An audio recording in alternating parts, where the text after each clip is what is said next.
You'll never be my wife." Adrian Vale didn't raise his voice when he said it. He didn't need to. The words came out smooth and clinical, like a sentence he'd practiced in his head until it could slice without leaving fingerprints. His eyes stayed on the papers spread across his desk, not on the woman standing there with her heart in her hands. Elena Hart stood at the edge of his office light. The city behind her turned to glass and gold. The building was nearly empty, security making their rounds, the elevators sighing now and then. Everything else was still. Even the air seemed to hold its breath. She had waited months to speak. She had swallowed feelings like bitter medicine, told herself it was nothing, told herself she could be professional, told herself admiration wasn't the same thing as love. But admiration didn't keep her awake. Admiration didn't make her memorize the way his jaw tightened when he lied about being tired, or the rare softness that crossed his face when he thought no one was watching. Admiration didn't make her pulse jump when his hand brushed hers, passing a file. Elena had worked for Adrian for 2 years, first as an executive assistant, then as the person who caught the things no one else saw. The missed details, the rushed decisions, the cracks in the armor. Others flattered him, others feared him. Elena spoke to him like he was human, which was precisely why he kept her close and never once thanked her out loud. He was 35, the kind of CEO whose name made rooms tilt. Vale Group stretched across industries like a shadow. Real estate, tech, shipping, finance. Interviews called him visionary. Rivals called him a knife with a suit. When he walked into board meetings, people straightened like someone had pulled a string. And yet, when the nights ran late and the city shimmered beyond the window, Elena had caught glimpses of something almost lonely. She had seen him smile once at a joke she didn't even mean to land. She had watched him sit in silence after a call ended, shoulders heavy for a beat too long, then snap back into place like a steel door locking.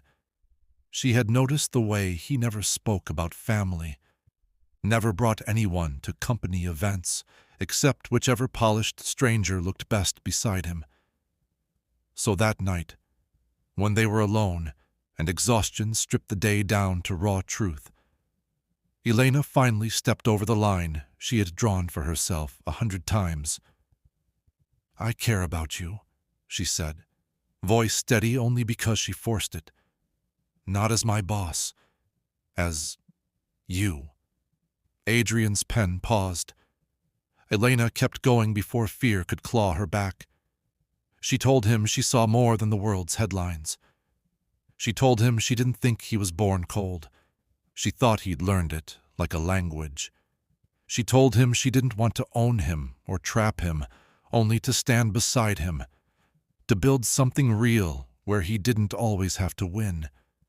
The honesty in her own words made her dizzy. She hated how much she needed him to say anything other than silence. Adrian leaned back in his chair and looked at her like she was a complicated contract. Not angry, not offended, just assessing, measuring cost, estimating risk. For a moment, hope surged through her, because he was looking at her, actually looking. Then he let out a short laugh, dry as paper. "You'll never be my wife," he said coldly. Elena felt it like a physical blow, like her ribs had turned brittle and someone had hit them with a hammer. The city lights blurred. She had the strangest, most humiliating urge to apologize, as if her love had inconvenienced him. Adrian turned back to his documents.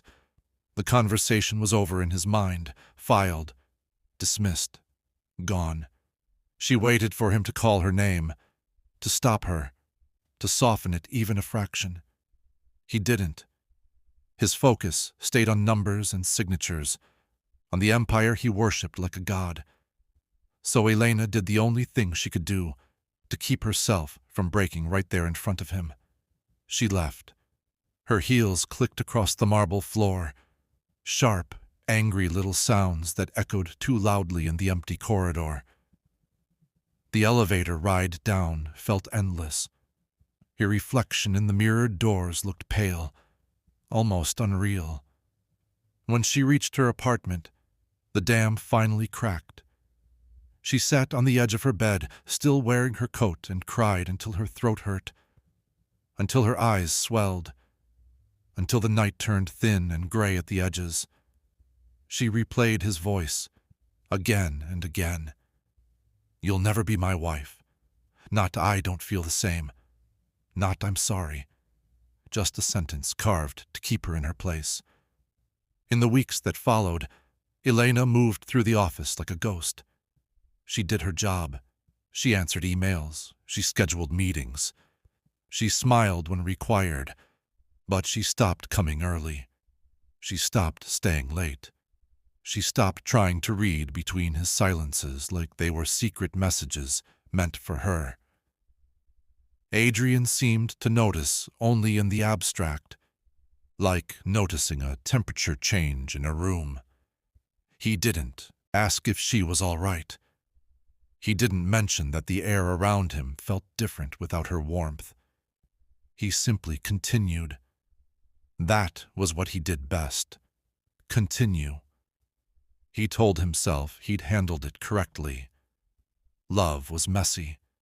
Marriage was a trap dressed in lace. He had seen powerful men soften and lose their edge, watched them bleed in courtrooms, watched them crumble under the weight of someone else's needs. Adrian Vale had learned early that tenderness was leverage someone could use against you. He didn't allow himself to wonder why, on certain nights, the penthouse felt louder when it was empty, why the quiet pressed on him like a hand against the throat. Elena, meanwhile, began to plan her escape. She could not heal in the same city, where every street corner held a memory of him. His building, his car, his voice in her ear giving clipped instructions, the scent of his cologne lingering in conference rooms. She wanted air that didn't taste like glass, so she resigned. She didn't dramatize it. She submitted a clean letter. She shook hands, endured HR's polite surprise, packed her desk in a single cardboard box. When she walked out of Vale Group for the last time, she didn't look up at the building's reflective face. She refused to let it watch her leave. Within 3 weeks, she was on a bus heading north, far from the skyline, far from money that hummed like electricity, far from Adrian Vale's shadow. The town she chose was small enough to be overlooked, the kind of place where people still held doors open and remembered names. The streets smelled like bread in the mornings and wood smoke in the evenings. Elena rented a narrow apartment above a laundromat, the walls thin, the floors creaking, the furniture second-hand. But for the first time in months, she could breathe. She found work at a diner with cracked vinyl booths and a bell that chimed every time someone walked in. The job was exhausting. The pay was small, but it was hers. No boardrooms, no cameras, no Adrian. She told herself she was starting over. Then the nausea came. At first, she blamed stress. Then exhaustion. Then the diner's greasy air. But the dizziness persisted. The waves of sickness didn't care about her denial. And when her period didn't come, a cold certainty began to gather in her chest. The clinic was small and smelled like disinfectant and worn carpet. Elena sat on the edge of the exam table with clammy hands, staring at the posters on the wall about nutrition and vaccinations, trying not to tremble. When the nurse returned with the results, her smile was bright and practiced. "Congratulations," she said. "You're pregnant." Elena's breath left her body in a rush. Then the nurse glanced at the paper again, brows lifting. "And it looks like you're carrying twins."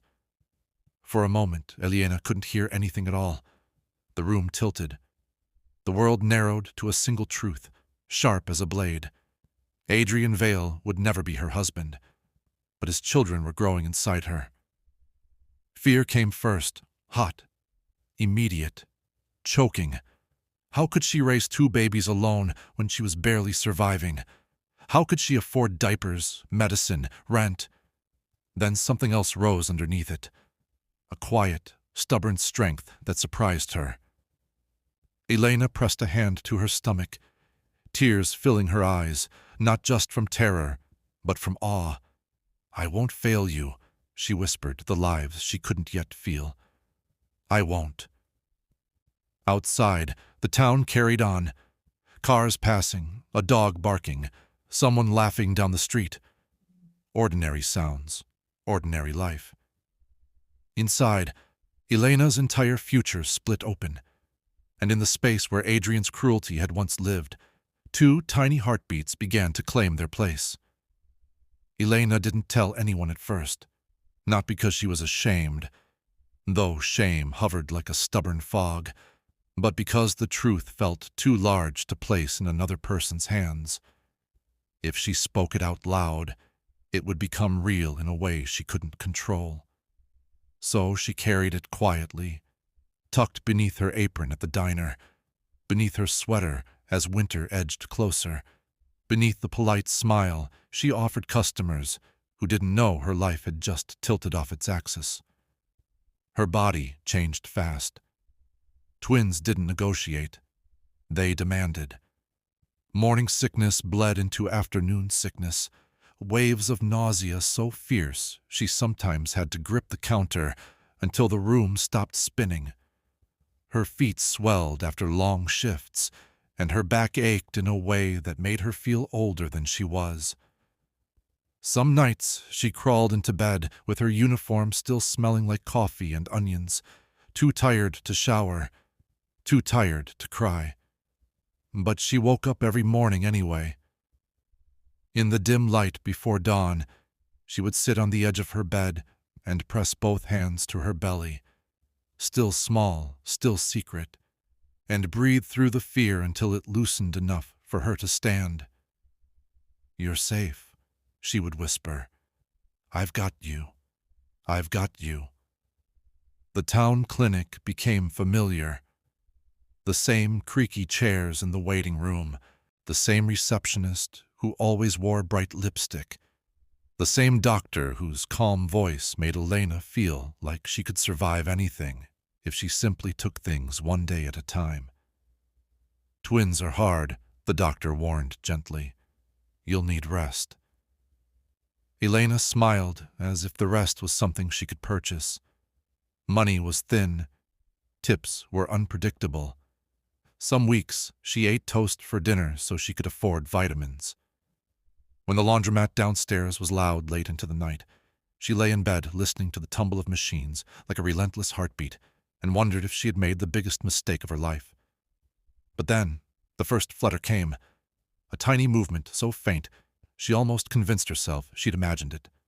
A soft nudge from inside, like a secret knock on the door of her ribs. Elena froze. Tears sprang to her eyes, again a little stronger. A whisper of life that wasn't Adrian's shadow and wasn't her pain.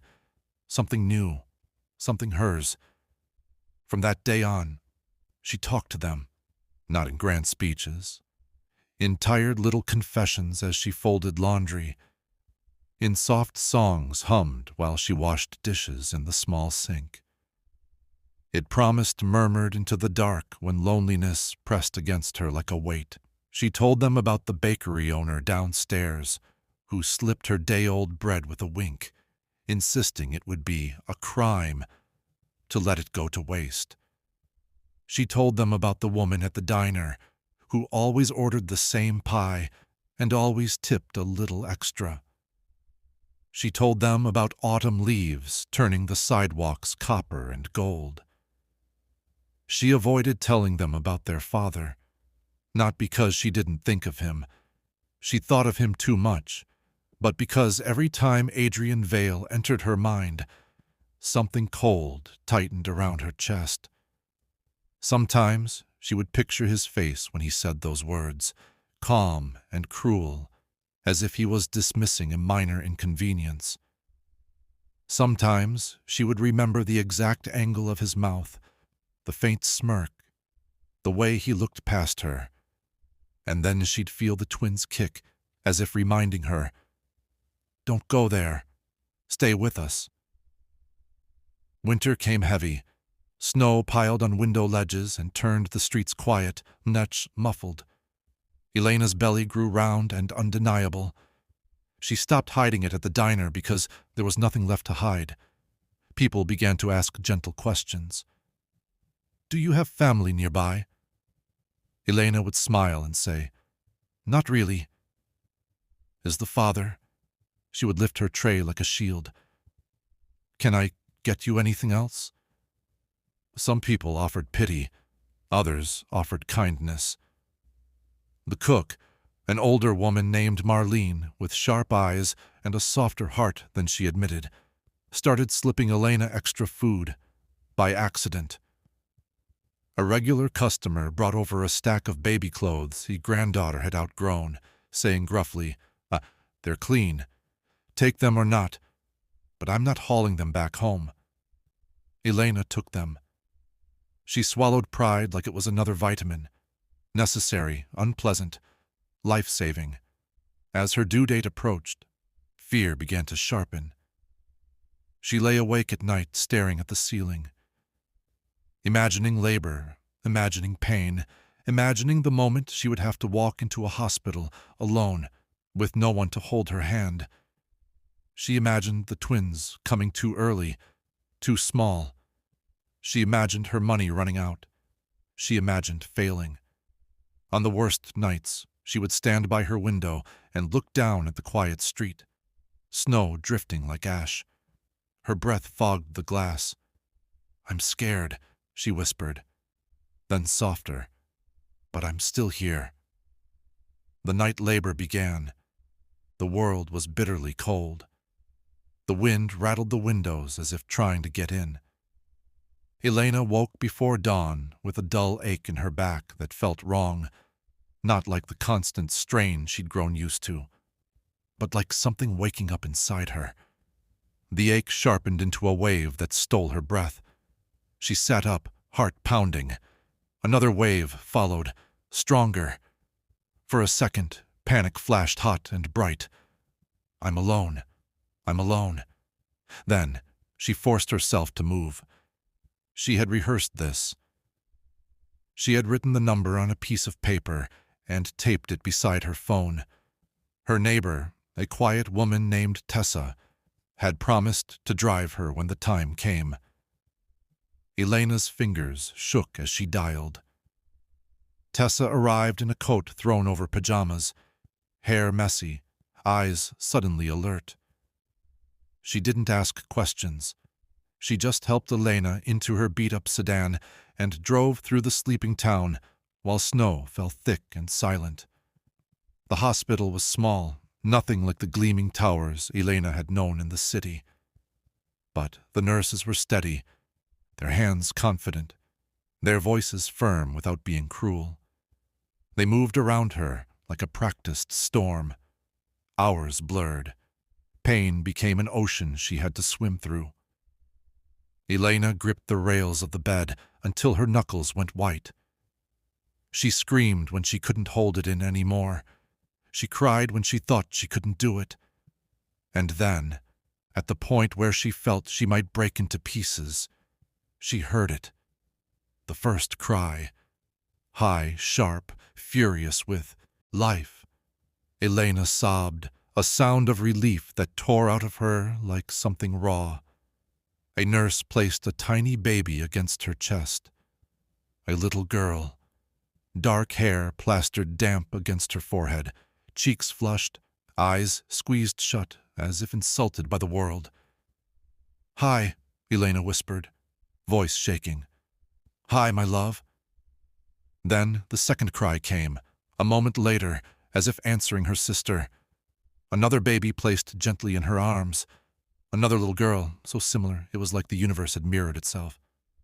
Elena stared down at them as if she couldn't trust her own vision. Two small faces, two tiny mouths, two fragile, perfect lives that had survived her fear with her. She named them right there with tears still spilling down her face.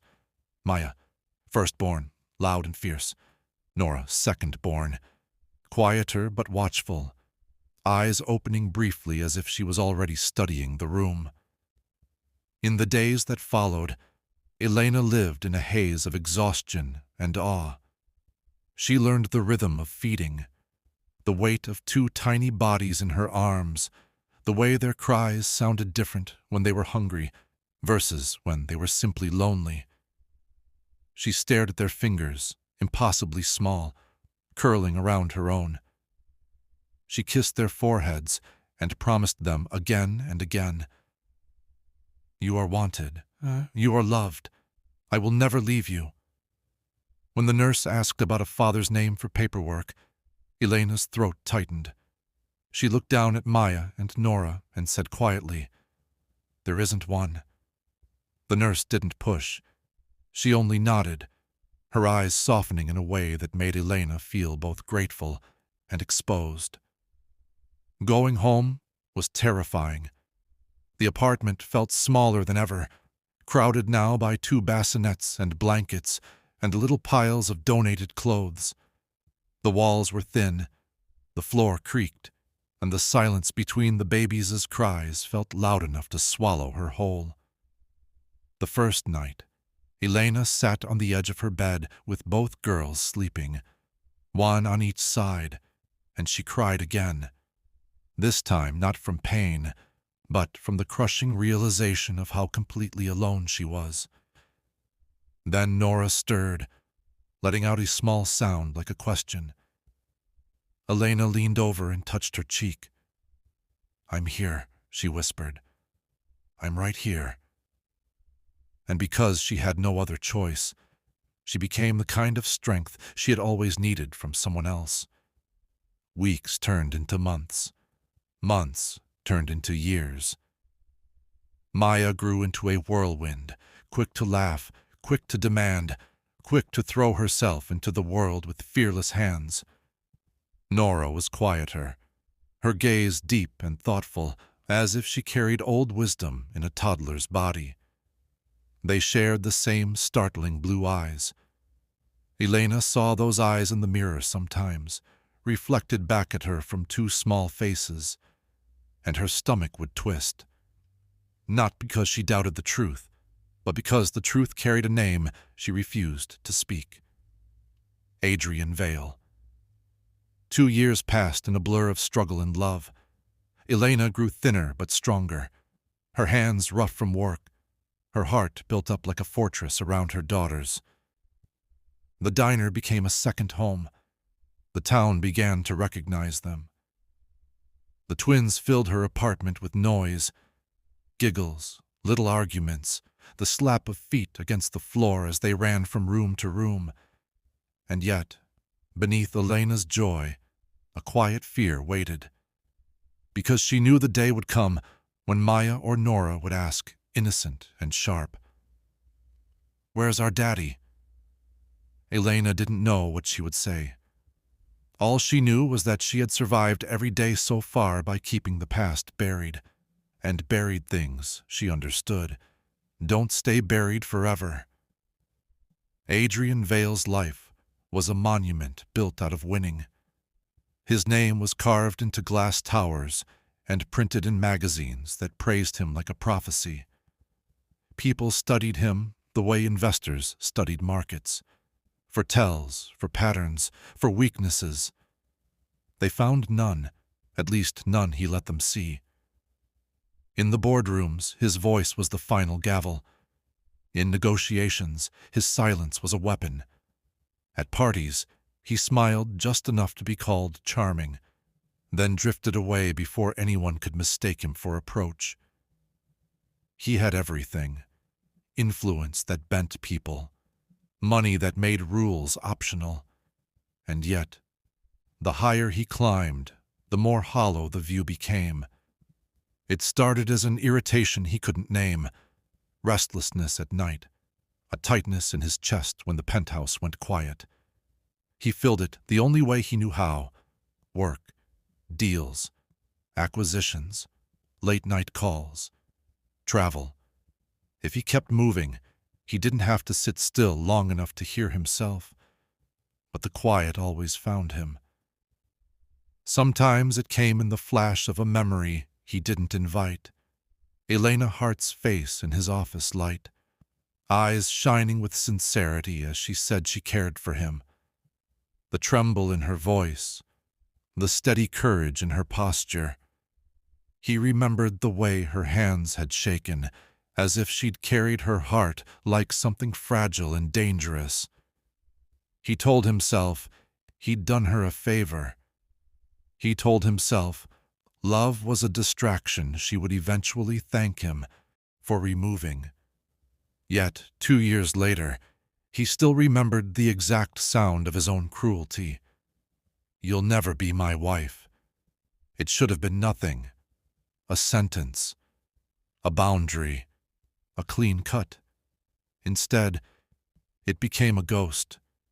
He began to notice children in ways he never had before. A toddler, laughing on an airplane. A little boy tugging at his mother's sleeve outside a restaurant.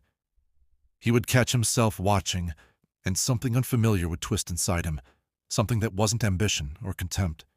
He visited his sister one weekend, expecting the usual polite obligation. Her house was chaotic. Sticky hands, toys underfoot, small voices filling every corner. Her kids ran at him like he was a hero. They climbed into his lap, demanded stories, and showed him drawings with crooked pride. Adrian laughed awkwardly at first, stiff in a way that embarrassed him. But as the hours passed, he found himself staring at those children with a hunger he couldn't name. Not for control, not for power, for belonging. When he left, the sound of their laughter followed him all the way back to his quiet penthouse.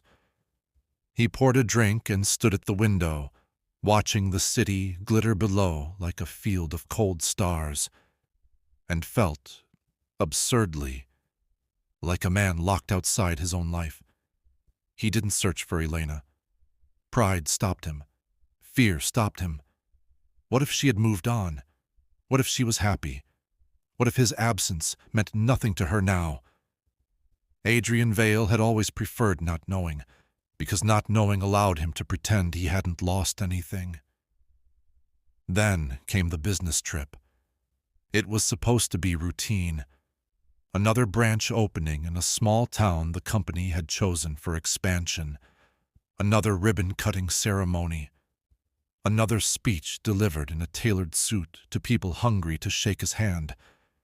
He arrived in a black car with the tinted windows, his assistant rattling off schedules.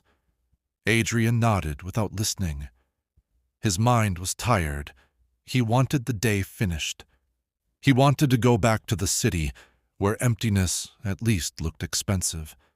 The town air felt sharper, cleaner. The street was lined with small shops, handmade signs, flower boxes, people actually stopping to talk. It irritated him at first, the slowness of it all, the casual familiarity. He had built his empire on speed. This place felt like it existed in a different century. He was walking toward a cafe where local investors waited when he heard laughter, high and bright. Two voices close together, bubbling like water over stones. Adrian's steps slowed without permission. He turned his head, and the world tilted. A woman stepped out of the cafe, holding the hands of two small children. Sunlight caught in her hair, dark brown with the same soft waves he remembered. Her posture was different, stronger, steadier, but her profile was unmistakable. Elena. Adrian's breath caught as if the air had suddenly turned solid. For a moment, his mind refused to cooperate. It tried to make her into someone else, someone similar, anyone but the woman he had discarded. Then she lifted her face, and her eyes met his. Recognition flashed across her expression. Sharp, immediate, followed by something colder. Her mouth tightened. Her shoulders squared. Instinct rose in her like armor sliding into place. She pulled the children closer. Adrian's gaze dropped to the girls. They couldn't have been older than 2. Dark hair, soft curls, tiny hands in Elena's, and their eyes, blue. The same clear, piercing blue he saw every morning when he shaved.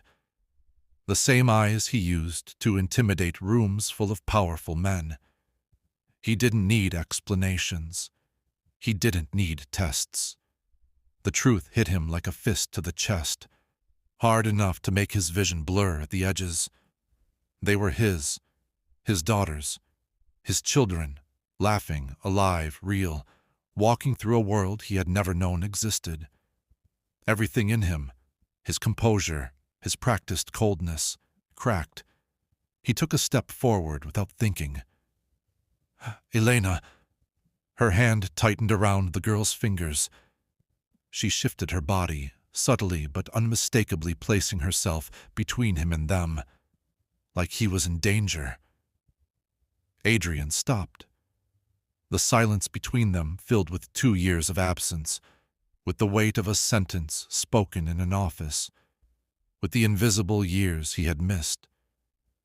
He wanted to ask 100 questions at once, but none of them could be said without exposing how powerless he suddenly felt.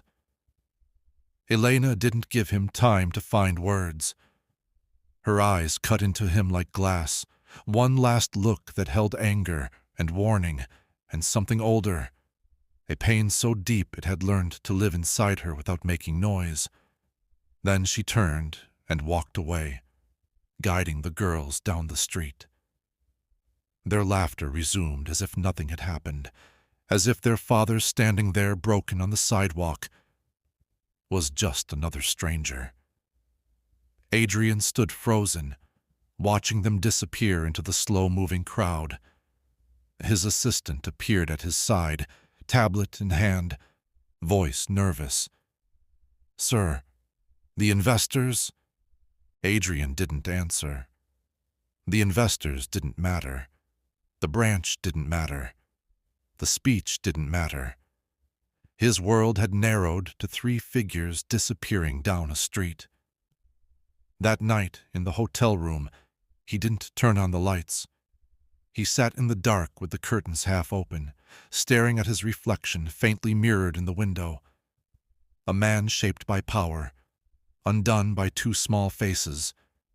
Regret moved through him like poison. He thought of Elena alone in labor, Elena rocking babies in a cramped apartment. Elena paid bills she couldn't afford. Elena worked shifts until her legs shook.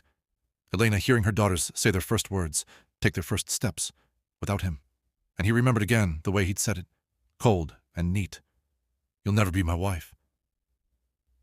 The cruelty of it now felt monstrous, like a stranger had spoken through his mouth. He pressed his hands to his face and breathed out something that sounded almost like a prayer. "I didn't know," he whispered into the darkness, though no one was there to hear it. "I didn't know." But ignorance didn't erase anything. It didn't give him back years. It didn't absolve him. And worse, what if it was already too late? What if Elena would never forgive him?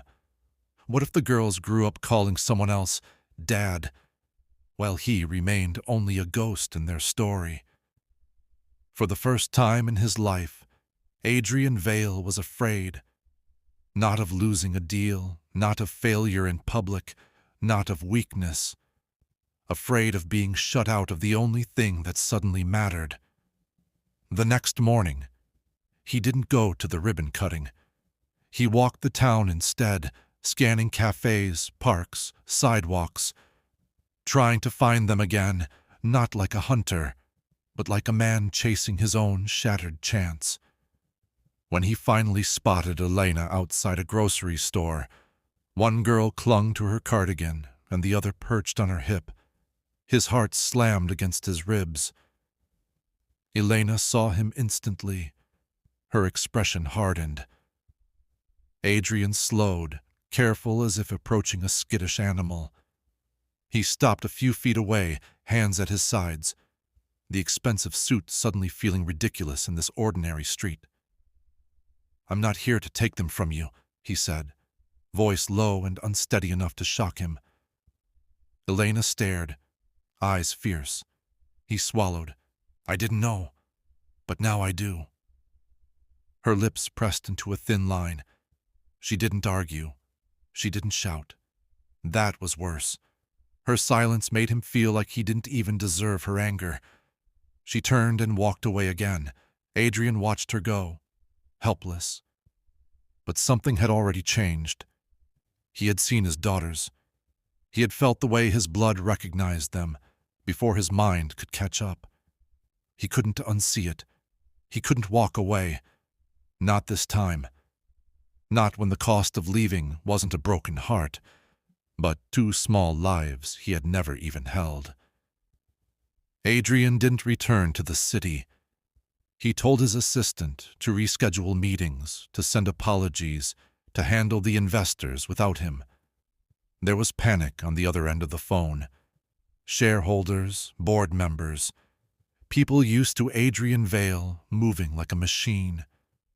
But for the first time, he didn't care what they wanted. Their anger felt distant, like rain on a window. He rented the hotel room by the week. And then he did something he had never done in his entire life. He stayed where he wasn't wanted. He didn't go knocking on Elena's door. He didn't try to corner her in public again. He learned quickly that she wasn't afraid of him in the way people feared his power. She was afraid of what he could do to her children simply by entering their lives and deciding later that he was bored. That fear lived in her posture, in the way she kept the girls behind her, in the way her eyes scanned him like a threat assessment. So Adrian started small. He became a quiet presence in town, always at a distance. He sat on a bench at the park where mothers pushed strollers and toddlers ran in uneven circles. He watched Elena arrive with Maya and Nora, watched them wobble across the grass, their laughter bright against the sky. He didn't approach. He simply watched, hands clasped so tightly his knuckles whitened, as if holding himself back was the only proof he could offer that he wasn't there to take. Elena noticed him. She always noticed him. Her gaze would flick to the bench, her jaw tightening, her shoulders lifting like shields. The girls noticed him too, but differently. To them, he was just a man who sat alone, who watched them with eyes that looked almost sad. One afternoon, Maya, the bold one, broke away from Elena's side while Elena was helping Nora with her coat. Maya toddled toward Adrian with the unstoppable confidence of a child who had never been hurt by anyone. Adrian froze. Maya stared up at him, blue eyes wide, then held out a small plastic toy. Some battered little animal with one ear missing. A peace offering. Adrian's chest tightened so sharply it felt like pain. He reached out slowly, as if any sudden movement might shatter the moment, and took the toy with trembling fingers. "Thank you," he whispered. Maya giggled, satisfied, and patted his knee as if claiming him as something harmless. Elena turned and saw it. The shift in her face was immediate, anger and fear colliding. She hurried over, scooped Maya up, and pulled Nora close, her eyes flashing at Adrian like a warning flare. "Don't," she said, voice low but cutting. Adrian set the toy down gently on the bench, as if it were fragile. "I didn't. She came to me." Elena's lips tightened. "That doesn't change anything." "No," he admitted quietly. "It doesn't." She walked away. The girls pressed against her like shields. But Adrian didn't leave. Next few days became a pattern. He learned what time Elena walked the girls to daycare. He learned which diners she worked at, and when her shifts ended. He learned the rhythm of her life, without forcing himself into it, like someone standing outside a warm house, hands on the glass, trying to remember what warmth feels like. He paid for things quietly at first. The grocery bill that was suddenly already covered. The winter coats a store clerk claimed were taken care of. An envelope slipped to the clinic with a note that said only, "For the twins." Elena knew. Of course she knew. One night she waited for him outside the diner after her shift. The street was dim, the air smelling faintly of snow. Adrian saw her standing there and stopped like he'd hit a wall. She looked tired. Tired in the bones. Tired in the eyes. Not the kind of tired sleep fixes. The kind of tired life carves into you. "I don't need your money," she said. Adrian's throat tightened. It's exactly what it is," Elena snapped. Then her voice dropped, raw with something deeper. "You think you can pay your way into their lives? Like buying a company?" Adrian flinched. "No." Elena's hands curled into fists at her sides. "You don't get to show up after 2 years and decide you're a father now." He swallowed. "I'm not deciding. I'm trying. I know I don't deserve it." "That's right," she said, and the words landed like stones. "You don't." Silence sat between them, heavy and cold. Adrian looked at her face, really looked, and saw what he had done. Not the breakup, not the rejection. The aftermath. The years. The loneliness that had hardened her. The constant vigilance. The way motherhood had made her fierce because she had no choice but to be. "I didn't know," he said again, but the excuse tasted like ash. "And I'm sorry," sounded small, stupid, and useless. Elena's eyes shone, but she didn't let a tear fall. "You said I'd never be your wife." Adrian's chest constricted. "I was cruel." "You were empty," she whispered, "and you made me feel stupid for loving you." He stepped forward one pace, then stopped, respecting the invisible boundary she kept between them. "I can't undo it." Elena's laugh was bitter. "No, you can't." She turned to leave, then paused. Her shoulders sagged a fraction, the smallest crack in her armor. "You can't confuse them," she said, voice quieter now. "They don't understand why you stare at them like that. They just think you're sad." Adrian's eyes burned. "I am." Elena looked away, as if the truth in his voice was dangerous. "If you're going to be here," she said, "then be here properly. Or don't be here at all. No halfway. No disappearing." Adrian's breath caught. It wasn't forgiveness. It wasn't welcome. But it wasn't a door slammed shut either. "I won't disappear," he said. Elena didn't answer. She walked up the street, her footsteps steady, her back straight. Adrian stood there long after she was gone, feeling a strange ache he couldn't name. Hope, maybe, but bruised and cautious. Then fate tested them. It happens fast, like disaster always does. A fever swept through the daycare, one child after another coughing, flushed cheeks, watery eyes. Elena tried to keep the twins home, but rent didn't pause for illness. She worked anyway, tired and desperate, praying Maya and Nora would stay healthy. They didn't. Nora's fever spiked first. Elena found her in the night, small body burning, breathing shallow. Panic ripped through her so sharply she nearly dropped the phone when she called the clinic. The clinic was chaos. Overworked nurses, bright lights, waiting room packed with crying children. A doctor spoke quickly about infection, about complications, about medicine they needed now. Elena stared at the estimate and felt the floor fall away. She didn't have it.